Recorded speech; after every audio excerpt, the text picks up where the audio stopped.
Frank Corrado is a former Vancouver Canuck and a TSN hockey analyst, and he joins us on Wednesdays. How are you? I'm good, fellas. What's going on over there? How we doing? Everyone hanging in? It's a sunshine. Literally, the sun did come up today. Okay, good. It was out yesterday, too. It was. It's been a beautiful week despite the sky falling around this hockey club. Oh, boy. Yeah, there's some stuff, man, happening. I remember when you and O'Neill would text us during the Jim Benning era and going what is going on there? Like, what is happening? And we'd be like, I don't know. It's just so crazy. And then this administration came in, Frank, and those texts disappeared. Well, for a time. Frankly, I think O'Neill has just given up. Like, every answer I gave him was inadequate, and he went, okay, I'm not going to waste my time with this anymore. But, yeah. I wouldn't be surprised. If you see Jeff, tell him. I'm waiting to hear from him. It's been a while. It's amazing what winning can do, right? Like the team has success, and so many things just don't matter at that point. Whatever was happening with Pettersson and Miller didn't matter. Team was winning. We're not thinking about that. We're not talking about that. And when the team loses and the team struggles, all of a sudden there's a fallout on a number of different fronts, and we're kind of seeing that right now where Miller left. Now the coach is gone.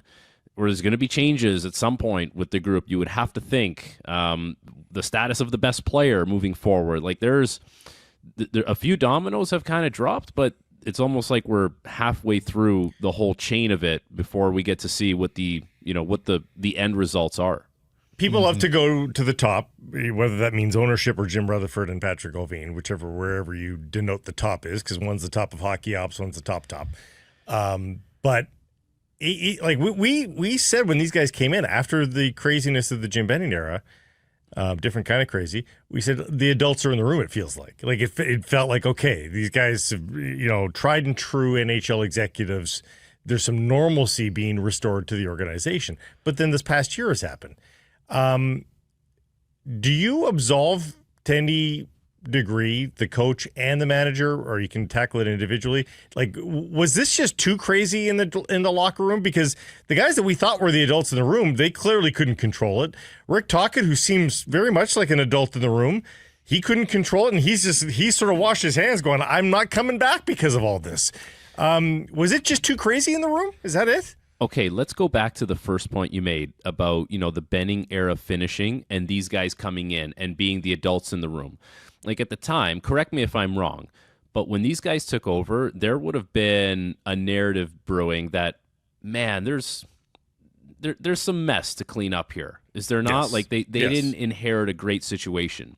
And to their credit, they did a great job of turning this thing around very quickly, and they added, the skill that they needed on the blue line. They leveraged some draft picks, and all of a sudden, this team was the best in the Pacific last year, and it was a great story. And it didn't. You almost forgot about what had been left over, and the desire to maybe go down this like rebuild path where you take the long way, but you build it up sustainably. You're like, however you got there, you got there. So I give them credit for sure on that. Now, as much as you're going to give them credit, you're also like, you have to be able to hold them accountable for when things don't go well. And, I think when things happen in the room that are out of your control, that's tough because you can only do so much. You can't be the mediator with between two players that are of that high profile in your group, but there are things that are in your control. Making sure that players have a plan and follow that plan in the off season, making sure your goaltender is feeling 100% before he kind of has to ramp things up. Like there's things that the organization can have their fingers on the pulse for, and there's other things you can't. So forgetting about the things that you can't, I think the things that they could have done, there are some things along the way that you say, well, you could have done that differently. Like, maybe Pettersson is different if whatever he needed to be addressed got addressed. Maybe the Demko situation needed to be handled differently. Like, we don't know. Like, we're not behind the scenes on all these things. But just like you give them flowers when things go well, that's your leadership group. Those are your adults in the room, and the adults, need to be, we need to point it out when things don't necessarily go well, and there are things that are in their control as well. Putting the screws to a rookie on an ELC, for instance. Sure, there's another one. Do you need to do that right now, right? Do you need to disparage Brock Besser after the trade deadline when it just you didn't get the offers, those type of optic things. Like I said, winning cures everything, and we don't talk about it. We stopped talking about Bo Horvat and that whole situation because the team won, and it was okay, everything's all good now. But when you lose and things get ugly, then all of a sudden these old conversations or the relevant conversations creep up back again. How do you think Rutherford did yesterday in terms of trying to damage control? Listen, I think, okay, so I'm not in the market, but I follow the market.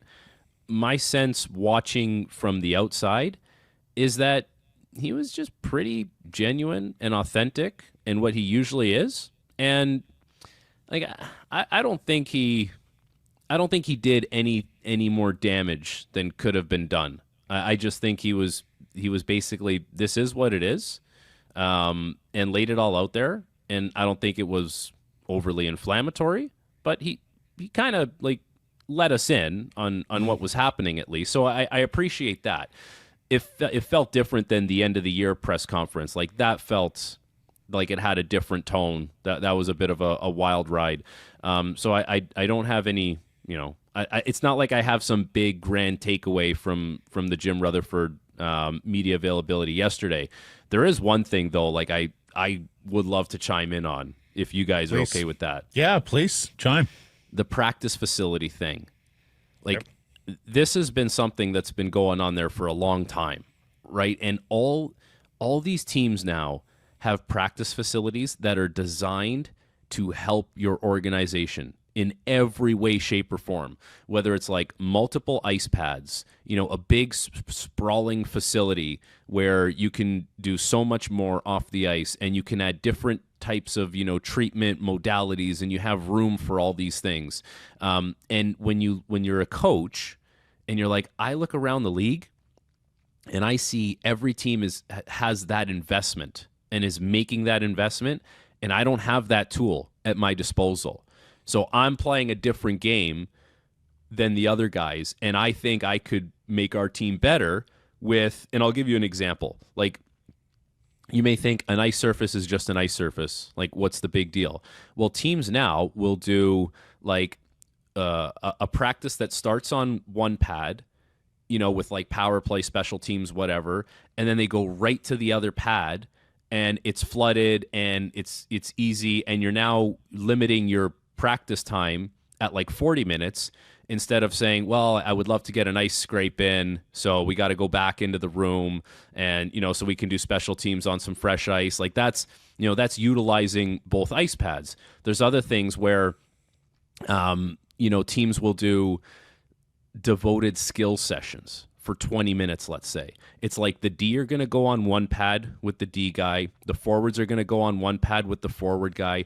You're going to go out there for 20 minutes, and then we're all going to go on the other, the third pad, and we're going to have practice. And there's no ice scrape, and we're on the ice for 40 minutes, and we're in and out. And it's that's how you maximize your players' time at the rink, and you're not having them sit around for longer periods of time. These are small little examples, but over the course of a season, those things will add up, and you spend money on, athletic therapy and sports science, and your coaches, have these ideas that they want to implement, but if they're handcuffed by it, that's why the practice facility thing means a lot for coaches. There's just, it's a tool that they don't have. The other thing is 100%.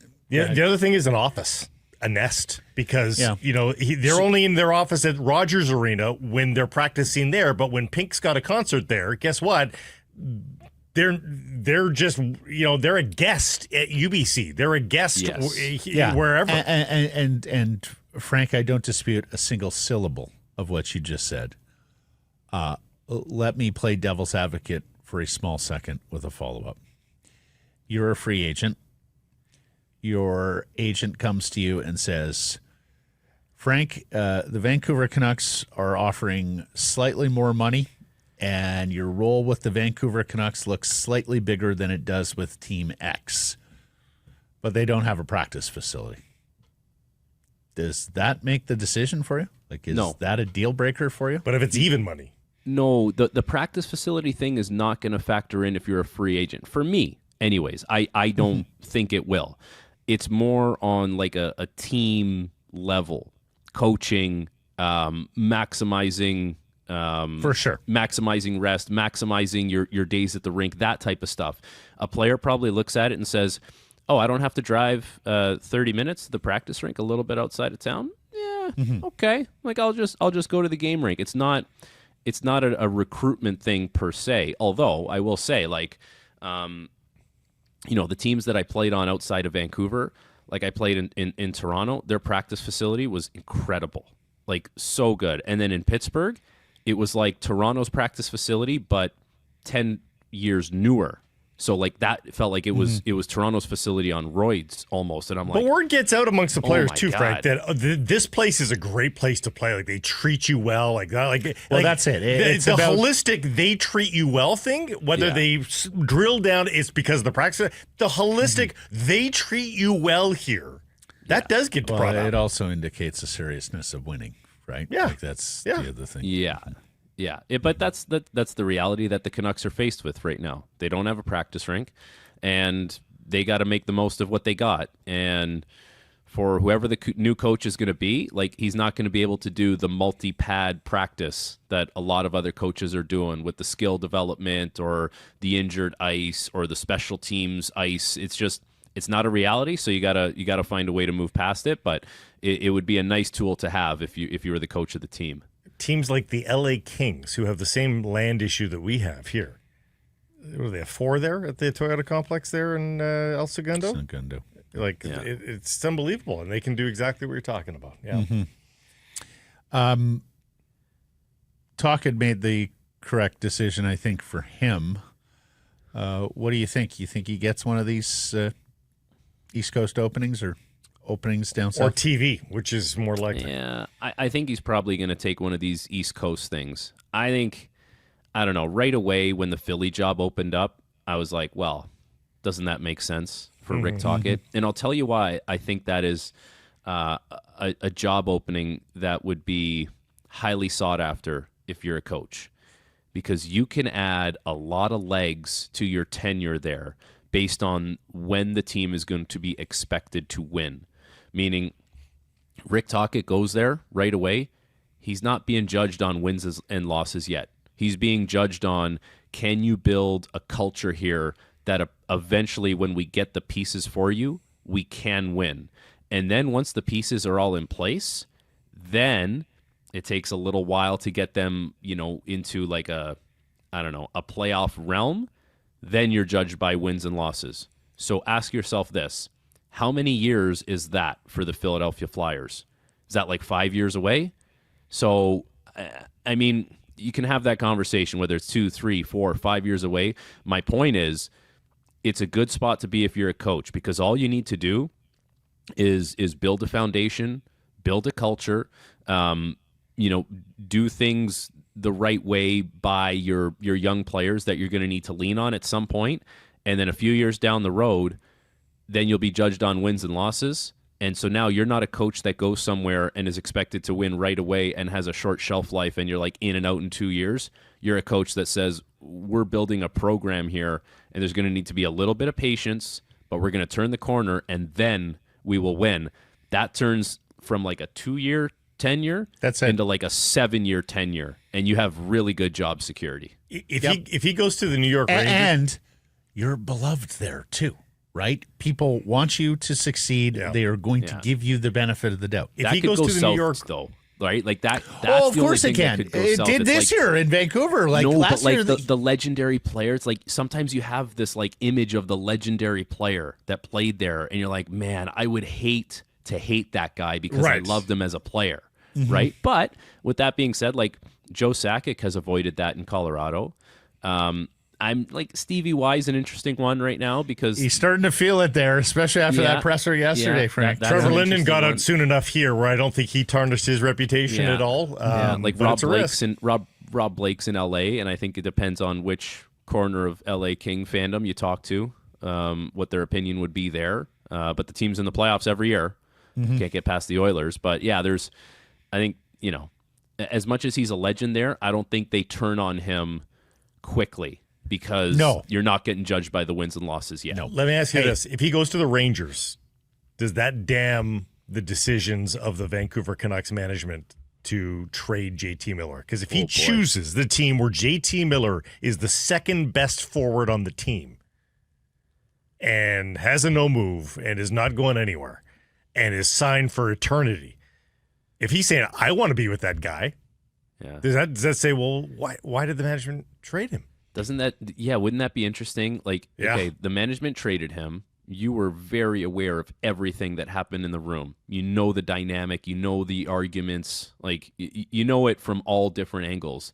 And you would probably have Rick Tocchet's going to have multiple opportunities to coach. Like, I don't think it's just one team picking up the phone and calling him and saying, hey, let's talk business. But if he picks up the Rangers at the top of the pile and says, I can win with this group and I can win with JT Miller, it does let you know where he stood on the whole thing. Right. That would be very telling for sure, given the fact that there's going to be multiple options on the table for him.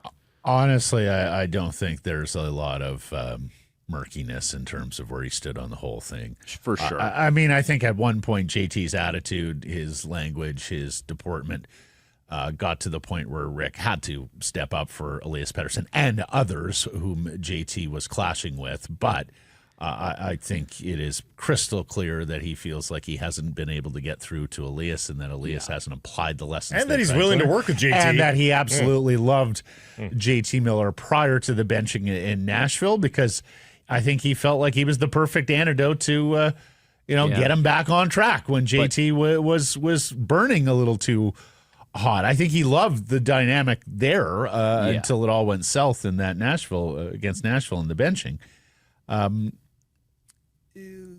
I want to ask you one more question, but you wanted to add onto that? It honestly might be a moot point though with the Rangers thing, because it feels like it just screams Sullivan. Mike Sullivan to me. Yeah. It really does. So. Guy that has not coached a team that's been on the precipice of making the playoffs. You need a quick turnaround. Like Sully is he's the spark that team would need.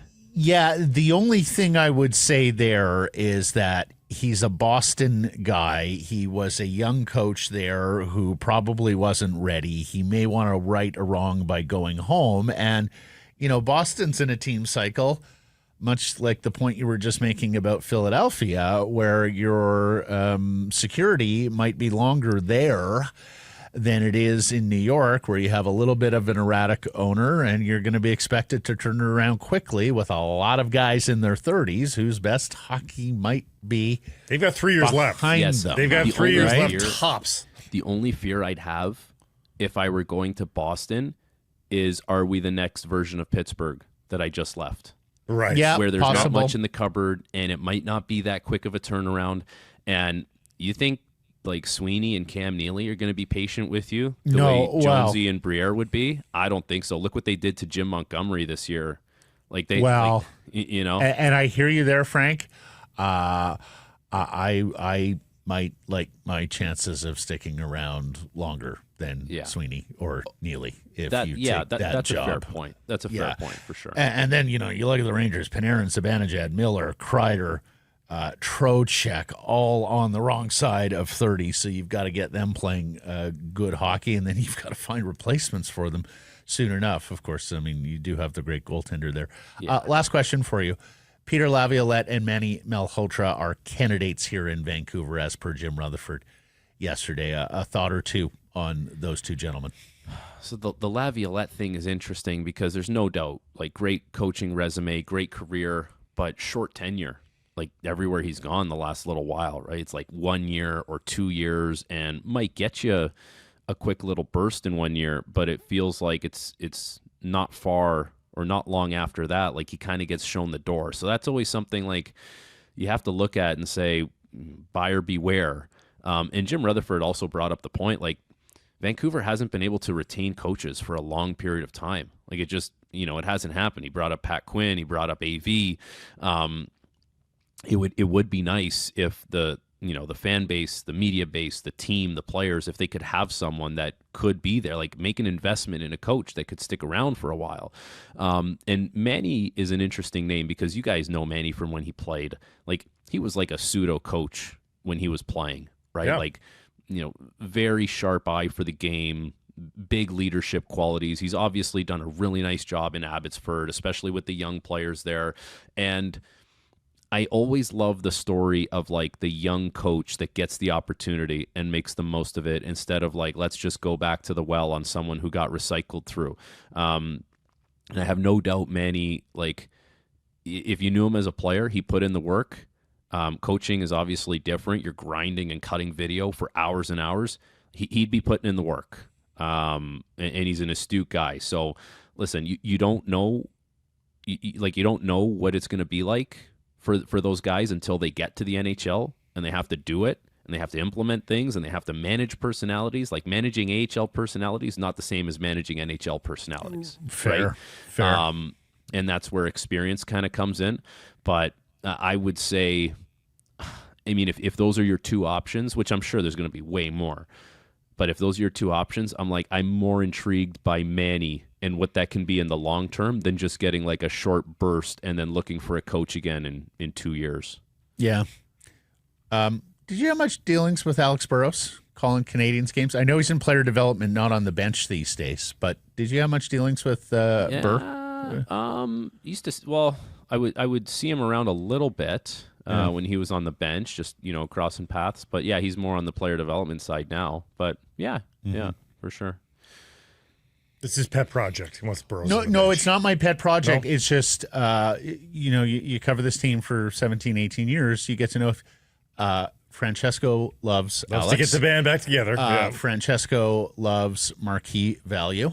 Alex Burrows is still a very big name and beloved figure in this community. It would put a lot of deodorant on what is a smelly situation right now. He has coached, and if Francesco has influence, would he be pushing guys that he wants on Rutherford and Alvin, and would Burrows be one of them? I mean, when he was on the Montreal Canadiens bench a couple of years ago, Blake, we were all sitting there talking about it's a fait accompli. There will come a day where Alex Burrows coaches with the Vancouver Canucks. It may not be as the head coach, but there would be a strong desire to repatriate him. I mean, they quickly put him in the Ring of Honor, I'll remind you, over players who I think you could argue were better players or had better Canucks careers than Alex Burrows, and yet he was so beloved that he instantly, or pretty quickly after his retirement, got elevated in the annals of the club. So